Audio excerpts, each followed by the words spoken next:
The capabilities of the VSS make it an effective weapon for carrying out special operations.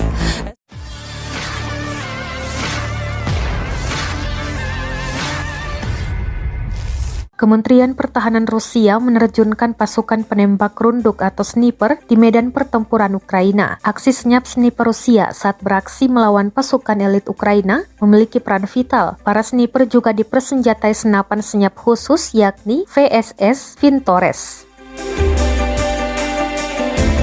VSS Vintores adalah senapan runduk berperedam suara yang dikembangkan pada akhir tahun 1980-an. Senapan ini secara khusus diperuntukkan untuk operasi rahasia Spetsnaz. Kemampuan lain senapan ini adalah dapat dibongkar pasang dan dimasukkan ke dalam tas khusus untuk memudahkan mobilitasnya. Senapan sniper berperedam khusus 9mm VSS dirancang untuk menghancurkan tenaga manusia yang mengenakan pelindung tubuh dan mengendarai kendaraan lunak saat diperlukan tembakan senyap dan tanpa api.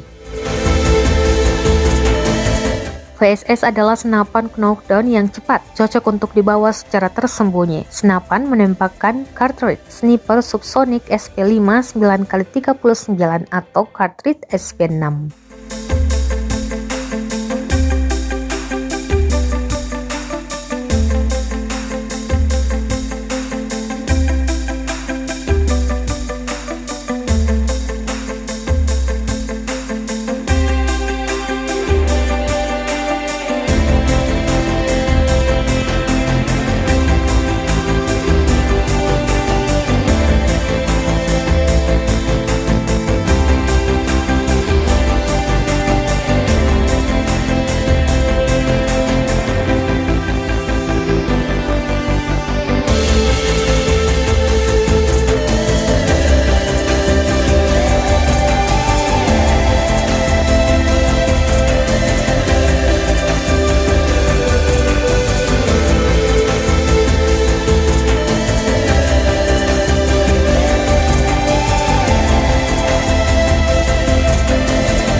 Terima kasih sudah nonton. Jangan lupa like, subscribe, dan share ya.